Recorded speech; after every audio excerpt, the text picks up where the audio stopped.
दोस्तों जय मसीह की। कैसे हैं आप सब? ठीक ठाक हैं? अच्छा, इन दिनों में बहुत मज़ा आने वाला है। क्यों बहुत मज़ा आने वाला है? क्योंकि मैंने जब पहली वीडियो बनाई रोज़ों के ताल्लुक़ से, तो वीडियो बनाते हुए मैंने डिस्क्रिप्शन में इस बात को डाला था, मैंने बाकायदा लिखा था कि रोज़े के ताल्लुक़ से अगर किसी बहन भाई का, किसी खादम का कोई सवाल हो तो ज़रूर पूछिएगा। और बहुत मज़ा इसी वजह से आने वाला है कि बहुत से बहनों भाइयों ने, इवन दैट के खादमों ने भी कुछ सवाल पूछे हैं और सवाल बड़े कॉमन हैं, लेकिन मैं ईमान रखता हूँ इन दिनों में इन्हीं सवालों के जवाब अज़रूह बाइबल, और फिर जो मैं हमेशा कहता हूँ कि विदिन कॉन्टेक्स्ट सियाको सबाक के लिहाज से हम लोग जानेंगे लेंट सीज़न के बारे में, ऐश वेडनेसडे के बारे में। ऐश वेडनेसडे की ऐश कहाँ से आती है? ये वो कॉमन क्वेश्चन है जो इन दिनों में मेरे पास आए हैं, बल्कि हर साल मेरे पास आते हैं और लोग पूछते हैं। इसी तरह से 40 रोज़े हमें रखने हैं, नहीं रखने, या फिर ये ईस्टर क्या है, ईस्टर को ईस्टर क्यों कहते हैं? यानी कि बहुत ज़्यादा सवाल हैं। क्या हम जो हैं वो मीट खा सकते हैं, नहीं खा सकते?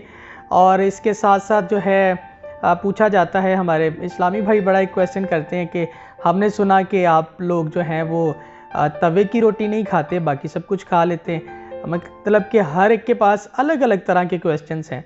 तो इन दिनों में हम लोग जो हैं रोज़े के ताल्लुक़ से ईच एंड एवरीथिंग सब कुछ जानने की, सीखने की कोशिश करेंगे। और ये सारा कुछ जो है वो अज़रूह बाइबल होगा, बाइबल में से विद रेफरेंसेस, हवाला जात की रोशनी में होगा। तो चलें बात को शुरू करते हैं। मेरे बारे में जो बहन भाई नहीं जानते वो मेरा नाम जान जाएं। मेरा नाम है आरिफ रज़ा गिल, और आप इस वक्त हो सकता है मुझे मेरे यूट्यूब चैनल पे देख रहे हों, पास्टर आरिफ रज़ा गिल के नाम से, या फिर आप मुझे व्हाट्सएप पे सुन रहे हों, या फिर फेसबुक पे सुन रहे हों, या फिर अदर किसी एप्लीकेशन में, या किसी मेरे बहुत चाहने वाले, प्यार मोहब्बत करने वाले बहनों भाइयों ने आपके इनबॉक्स में मेरी वीडियो को डाला हो। तो मेरा नाम आरिफ रज़ा गिल है। ध्यान के साथ बात को सुनिएगा, आखिर तक सुनिएगा, क्योंकि काफ़ी चीज़ों को लेके आपको भी कन्फ्यूजन रही होगी। तो आहिस्ता आहिस्ता इन दिनों में हम लोग उन तमाम तरह की कन्फ्यूजन्स को दूर करेंगे और बाइबल की रोशनी में करेंगे। अच्छा, एक बात और मैं शुरू में क्लियर करता चला जाऊं। लास्ट रिकॉर्डिंग जो कि मैंने सबसे पहली रिकॉर्डिंग की थी रोज़ों के हवाले से, उसे सुनने के बाद कुछ लोगों ने कहा कि शायद आप पादरी साहब रोज़ों की मुखालफत कर रहे हैं। तो मैंने इसको वैसे भी अपने व्हाट्सएप का एक मैसेज मैंने शेयर किया था स्टडी अबाउट फास्टिंग के हवाले से। उस पर भी मैंने इस बात को बिल्कुल क्लियर कर दिया था कि जिस बात की बाइबल मुखालफत नहीं करती उसकी मैं मुखालफत कैसे कर सकता हूँ। यानी कि मत्ती की अंजील छठे बाब की 16वीं आयत से लेकर 18वीं आयत तक के अंदर खुदावंद यीशु मसीह जब कहते हैं कि जब तुम रोज़ा रखो, तो फिर मैं कैसे रोज़े के ख़िलाफ़ मुनादी कर सकता हूँ? या फिर मत्ती की अंजील 9वें बाब की अगर आप 14वीं आयत से पढ़ेंगे तो वहाँ पर खुदावंद यीशु मसीह ने कहा कि जब दूल्हा जुदा होगा तब रोज़ा रखेंगे। तो जब यीशु मसीह बजाते खुद बार बार स्टेटमेंट दे रहे हैं रोज़ा रखने की, तो मैं रोज़े के ख़िलाफ़ मुनादी कैसे कर सकता हूँ? बस थोड़ी कुछ चीज़ें हैं, कुछ पैटर्न, कुछ मेथड हैं जो कि नॉन बिब्लिकल हैं, बाइबल के तरीक़ेकार से आप लोग रोज़ा नहीं रखते। तो वहाँ पे आके थोड़ा मैं चिढ़ जाता हूँ, थोड़ी मुझे गुस्सा भी आता है कि ये या तो चलें, अगर ये ख़ुद से सेल्फ़ स्टडी नहीं करते तो कमोबेश जो हम जैसे खादमीन हैं, हमें तो अपनी कलीसियाओं को, अपने चर्चिज़ को अच्छे तरीके से अवेयर करना है ना कि बाइबल का रोज़ा क्या है।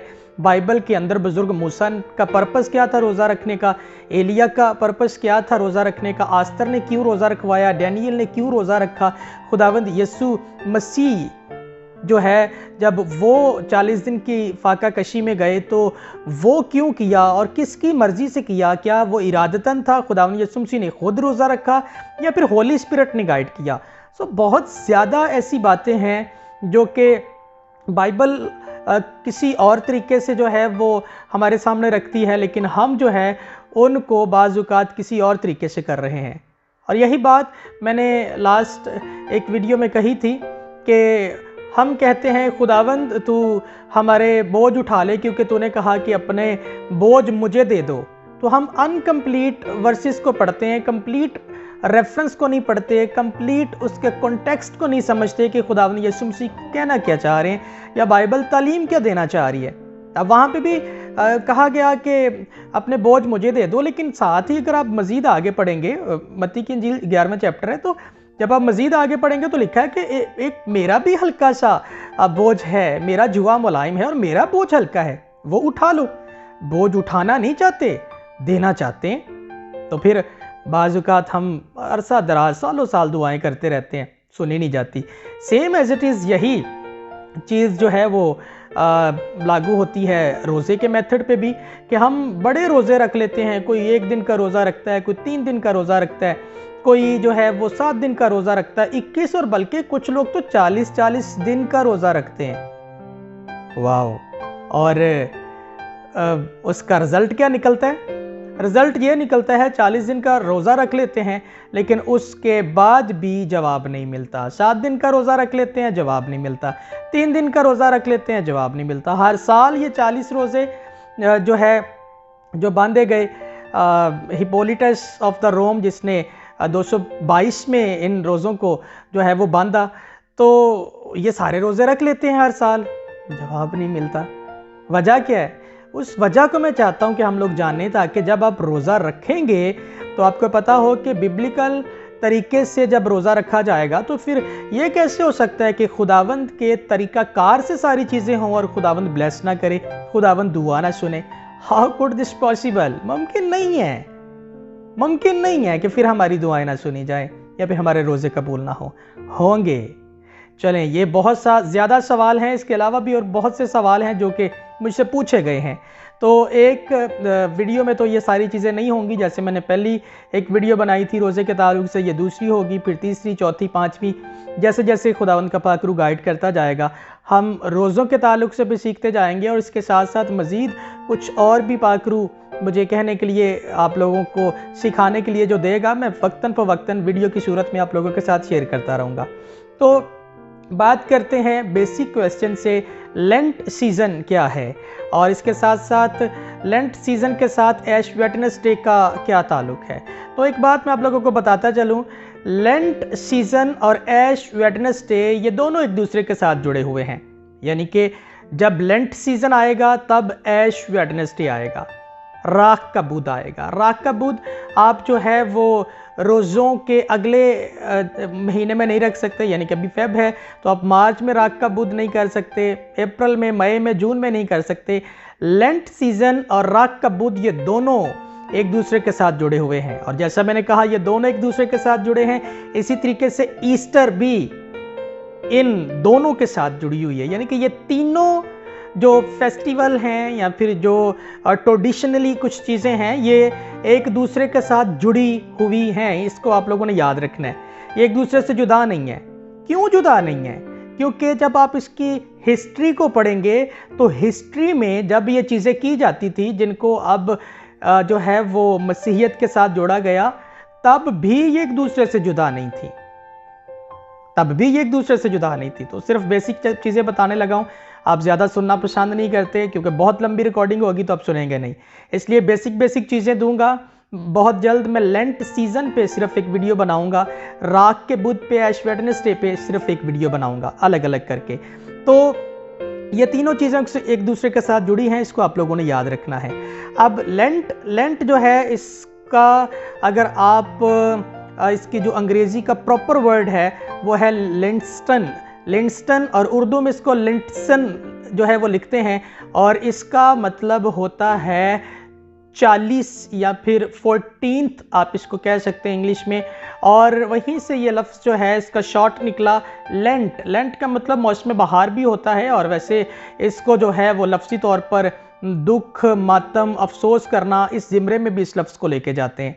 यानी कि ये लेंट सीज़न जो है, जो कि हिप्पोलिटस ऑफ द रोम, जो कि यूनान का रहने वाला था और फिर एंटीपोप भी, इसे पहला एंटीपोप भी कहते हैं, और इसके साथ साथ जो है ये खुदावन के साथ चलने वाला खुदा के एक बड़ा अच्छा खूबसूरत खादम रहा है। इसके बारे में हिस्ट्री जो है वो काफ़ी कुछ बताती है। हिप्पोलिटस पे भी किसी दिन मैं अलग से एक वीडियो बनाने वाला हूँ, क्योंकि मैं यूट्यूब पे हिप्पोलिटस के बारे में रिसर्च कर रहा था तो हिंदी, उर्दू, पंजाबी में हिप्पोलिटस के बारे में किसी ने बात नहीं की। तो मैं ज़रूर इस पर बात करूँगा ताकि आप लोगों के लिए सुनने में जो है और इसको समझने में अच्छे तरीके से आसानी हो और आप लोग सीख सकें।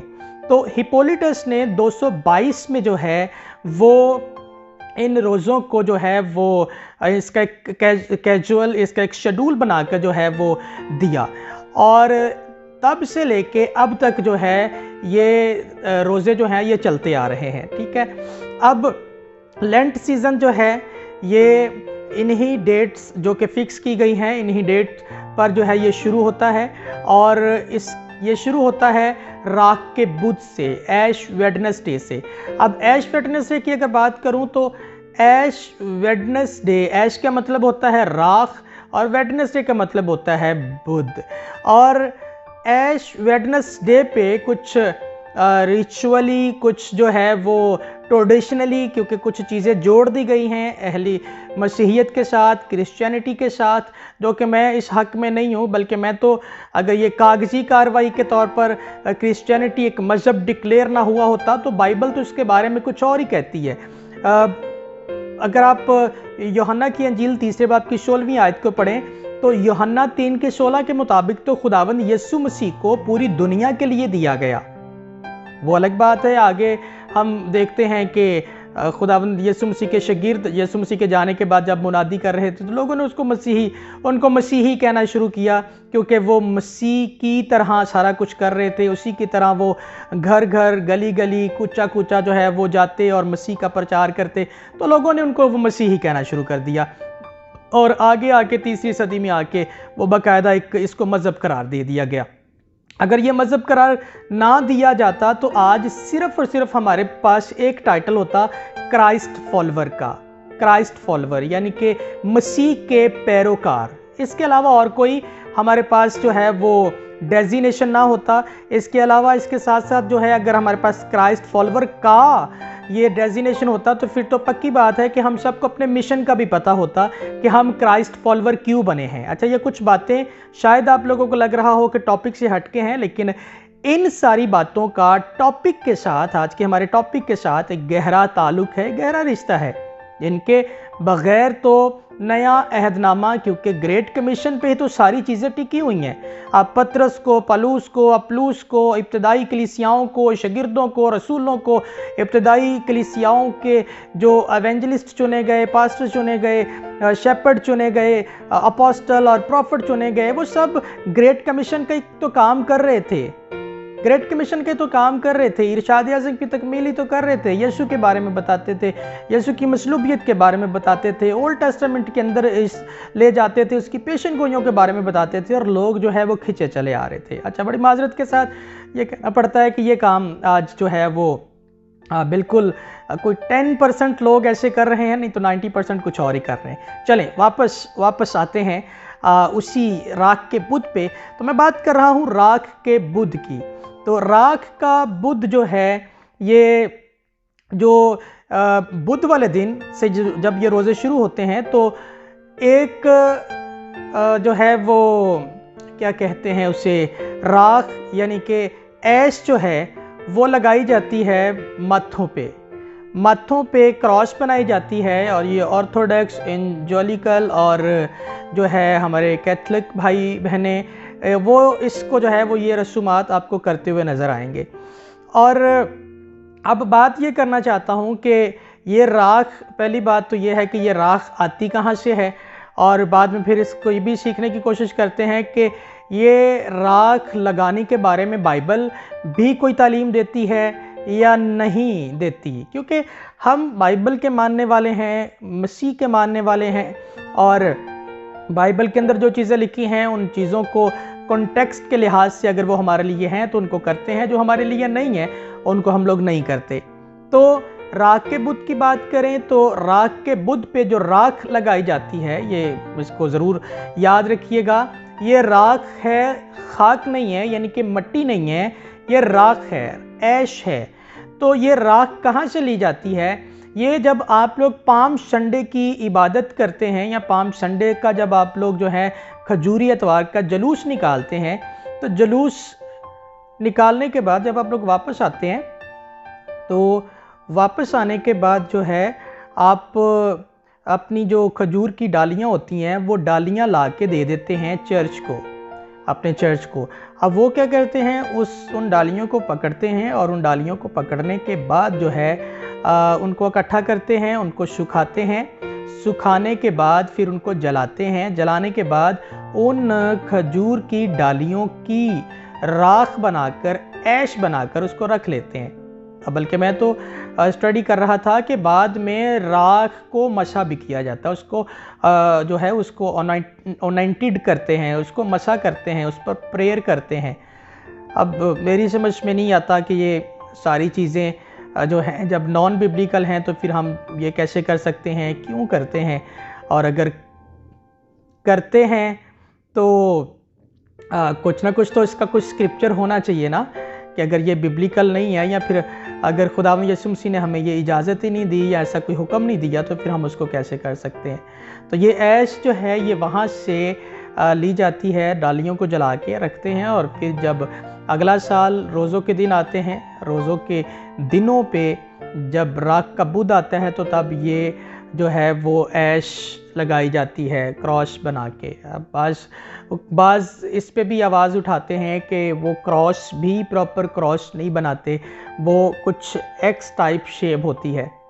और अगर मैं गलत नहीं हूँ तो मुकाशफा की किताब उसके 13वें चैप्टर में भी एक छाप का जिक्र किया गया है।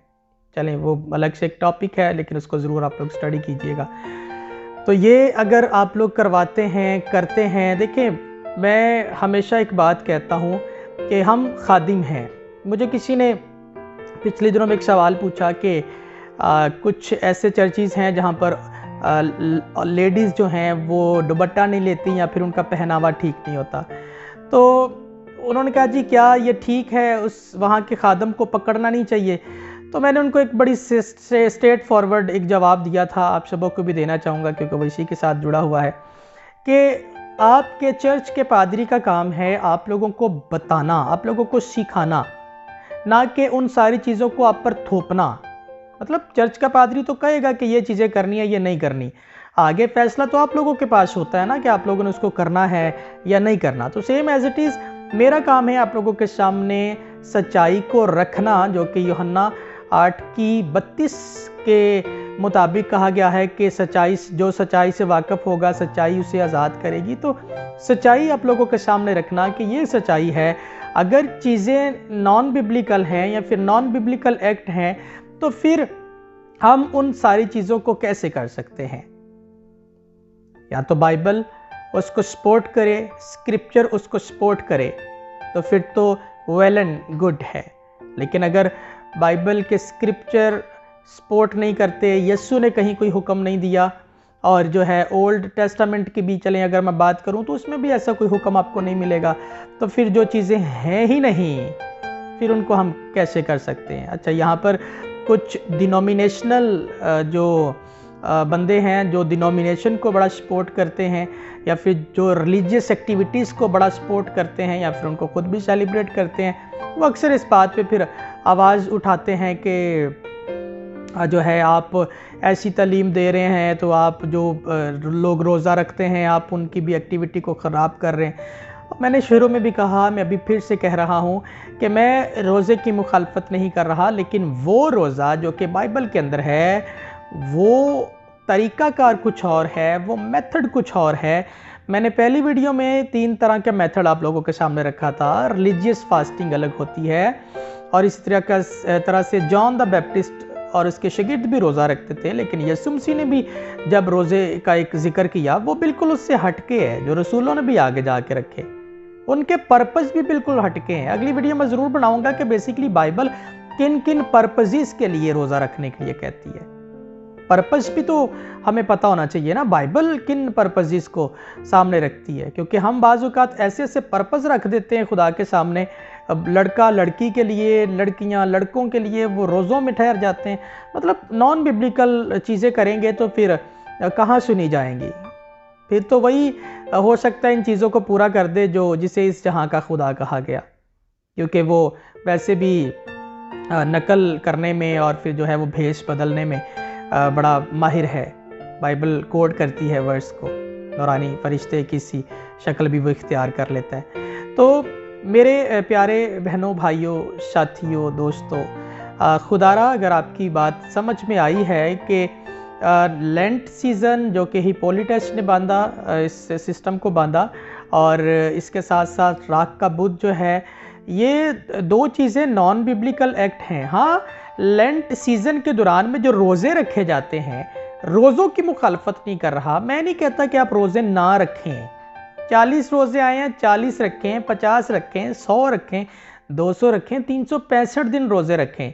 लेकिन अगर आप कहें कि ये हमारे मसीही रोज़े हैं इसलिए रखना है क्योंकि ये जो है वो हम पर फ़र्ज़ हुए हैं या फिर हमें दिए गए हैं, तो प्लीज़ ये सारी नॉन बिब्लिकल स्टेटमेंट्स हैं। ऐसी किसी चीज़ को बाइबल जो है वो सपोर्ट नहीं करती, ऐसी किसी स्टेटमेंट को, तो जिसको बाइबल सपोर्ट नहीं करती। बाइबल जब का लफ्ज़ इस्तेमाल करती है, तो जब दिल करता है आप लोग रोज़ा रख लें, जब दिल करता है जो है वो आप जो है वो रोज़ा नहीं रख सकते। यहाँ पर भी एक शिक है, जब तुम रोज़ा रखो, यहाँ पर तो एक पैटर्न दिया गया, तरीक़ाकार बताया गया रोज़ा रखने का, लेकिन मत्ती 9:14 से अगर आप पढ़ना शुरू करेंगे तो वहाँ पर यीशु मसीह ने बताया कि कब रोज़ा रखना है। जब और कब में फ़र्क होता है ना, जब और कब, ठीक है, जब रोज़ा रखना है और वहाँ पे बताया गया कि कब रोज़ा रखना है। इस पर भी मैं एक अलग से आऊँगा क्योंकि ऑलरेडी पहले ही काफ़ी ज़्यादा टाइम हो गया।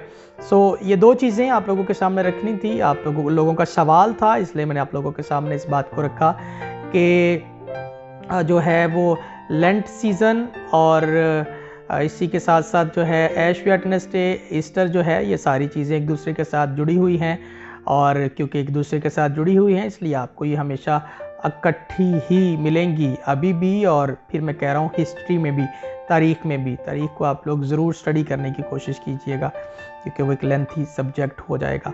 तो चलें, आज की गुफ्तगू को यहीं पे ख़त्म करते हैं, लेकिन बहुत जल्द मैं इसको यहीं से फिर से शुरू करूँगा ताकि हम इसी तरह से एक सीरीज़ की सूरत में इसको सीखते जाएं। अब मज़ीद आने वाले दिनों में हम सीखेंगे बाइबल के अंदर जो जो पर्पज़ थे, या इसकी अगली जो नेक्स्ट रिकॉर्डिंग में करने वाला हूँ उसमें मैं इस बात को ज़रूर रखने की कोशिश करूँगा कि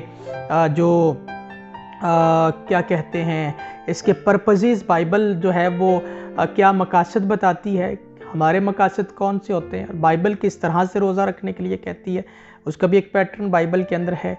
क्या हम अपनी मर्ज़ी से रोज़े रखें, क्या हम पादरी की मर्ज़ी से रोज़ा रखें, किसी की मर्ज़ी से रोज़ा रखें, कोई कहे आके तो हम रोज़ा रखें, या फिर बाइबल इसके बारे में भी बताती है कि कोई है जो आपको कहेगा तो फिर आपने रोज़ा रखना है। चलें, अगली वीडियो में हम लोग ज़रूर जो है वो फिर से इन बातों को जो है वो सीखेंगे और खुदावंद के जलाल में पढ़ेंगे। अगर आप, मैं फिर कहूँगा, यूट्यूब पे देख रहे हैं, अगर आपने अभी तक चैनल को सब्सक्राइब नहीं किया पास्टर आरिफ रज़ा गिल के नाम से, तो ज़रूर सब्सक्राइब करते रहिए, कर लीजिएगा, करवाइएगा भी। क्यों मैं ये कह रहा हूँ, अच्छा, कुछ लोग जब ऐसी कोई चीज़ कही जाती है तो कुछ लोग शायद ये सोचते हैं कि इन्होंने आगे चल के यहाँ से अर्न करना है, कमाना है। तो मैं आप लोगों को बताता चलूँ, मैं ऑलरेडी पहले ही ऑफिस में हूँ, जॉब होल्डर हूँ, और खुदावंद का शुक्र है मेरी कलीसिया, मेरे साथ जुड़े हुए लोग बेदार हैं। सो मुझे ज़रूरत नहीं है कि मैं मल्टीमीडिया से पैसे कमाऊँ। मुफ्त दिया मुफ्त दो, इसी बाइबल की वर्स के साथ हम लोग आते हैं, और ये अकाउंट आपको कभी भी जो है वो दूसरे अकाउंट के साथ जुड़ा हुआ नज़र नहीं आएगा। ये हमेशा यहाँ से आपको ऐसे ही वीडियो मिलेंगी, ऐसे ही आपको सच मिलेगा, और इसी तरीके से हम लोग जो है वो सच्चाई को बयान करते रहेंगे। हम यूट्यूब से पैसा ना तो कमाते हैं और ना ही आगे चल के कमाने का कोई इरादा है। ये हमेशा फ्री ही आप लोगों के पास आएगा, इसलिए कहा सब्सक्राइब कर लें, आप लोगों को भी पैसे नहीं लगेंगे। खुदावंद आप सबों को बरकत दे। God bless all of you. जय मसीह की।